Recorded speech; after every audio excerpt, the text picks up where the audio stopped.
Welcome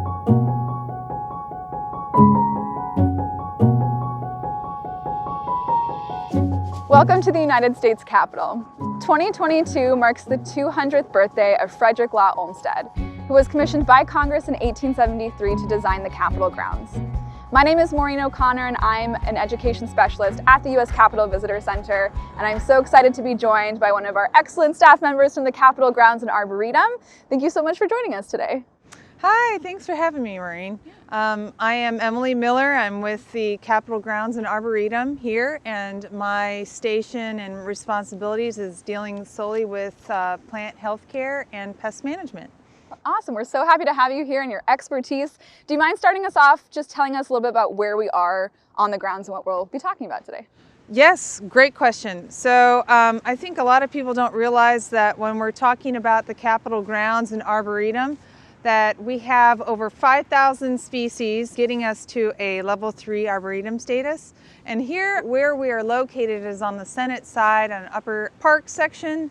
It's not technically part of Frederick Law Olmsted's design. He is basically done his landscape design around the Capitol building, which is about 56 acres, and all the landscaping that surrounds the Capitol building.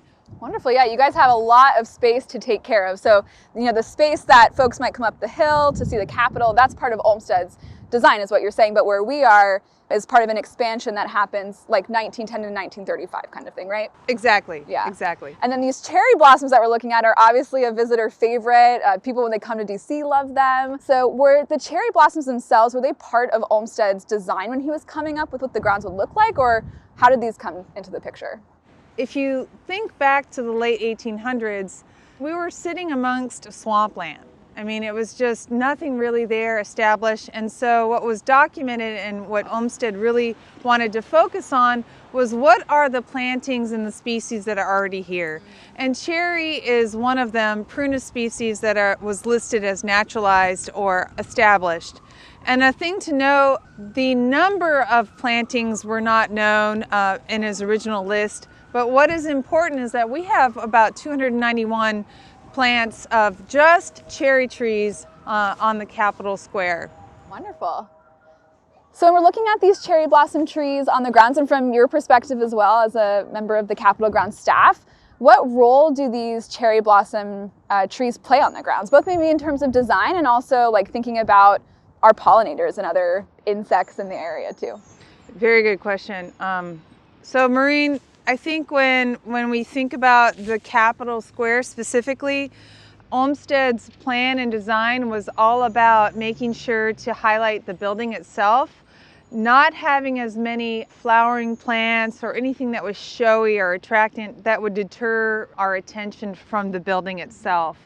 So if you go around and you take a look at the Capitol Square, you'll notice that there are very few flowering trees or flowering plants around that landscape. However, there are a lot of cherry trees on the campus, and they're one of the early spring bloomers that provide nectar and pollen resources for our pollinators and beneficial insects. I mean, think about it. We just gone through a long winter. Those insects are hibernating, they've hunkered down, and now the weather's warmer, it's time, I'm hungry, I need to find some food. And one of the first things that they can come is seeing these cherry trees and these blossoms that are available. Otherwise, they'd be starving and really struggling to find something to make it through the season. Yes, they're not just beautiful, trees for us to take pictures of. They serve a really important purpose. Oh, yeah. I mean, you're talking to an entomologist here.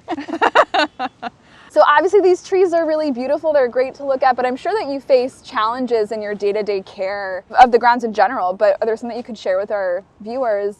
Yeah, Maureen, that's a great question. When you think about a plant, it's stationary, it's growing its roots, and it's not able to kind of walk away from any problem. And so it's every plant that we deal with has a constant sort of influx of plant diseases or fungal pathogens and insect pests, as well as vertebrates can be really devastating here on the property, especially to the trunks and the branches, ripping away a lot of that bark. However, despite those challenges, what's really fascinating to me, I find, is if you think about our landscape, Here we are in the middle of a metroplex. I mean, Olmsted did not envision, I mean, I don't know what he was envisioning, but I don't think he envisioned all of these people, these cars, this hardscape. And despite all of this modern technology, these trees are here thriving. Our landscape is thriving with all these urban stressors and urban factors that we have to adapt to. They still are able to grow strong and bring our community here to see such beautiful landscapes, as well as our pollinators. It sounds like a lot of work to keep the grounds as beautiful as you and your team do. We're trying the best we can. So Emily, I know you and your team are taking care of such a big expanse of grounds, but a lot of our viewers, I'm sure at home, are trying to take care of plants in their backyards. What advice as an expert would you give them about ensuring that these environments are, healthy and sustained for pollinators? So I know a lot of people think, oh, I have just such a small yard. What is it that my little space can do to make a difference? And it's amazing what one single homeowner can do to make a huge difference to beautifying and also giving a benefit to our insects and our habitat. One of the things that I think a lot of people don't realize is that here our cherry trees are blooming and they're one of the first bloomers in the spring. Well, as a homeowner, thinking about, well, these pollinators need constant food throughout the season. And is there a way that I can design my garden or have something in my garden so that there's flowers or nectar or pollen, sources of food for these pollinators throughout the season?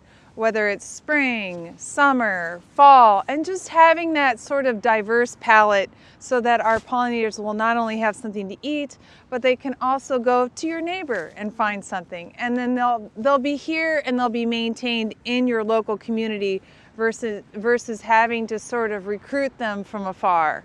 And so the more food, flowering plants you can have, the more likely they're going to stay. Wonderful. That's such great advice. And thank you so much for sharing your knowledge and expertise with us today. We really appreciate it. Maureen, thanks for having me, you and your team. And I hope the next time that people come through and appreciate the sort of aesthetics and the design that Olmsted put in to making our campus beautiful here at the Capitol Grounds in Arboretum. Absolutely. And thank you to all of you watching and for joining us on this Spotlight on the Capitol Grounds.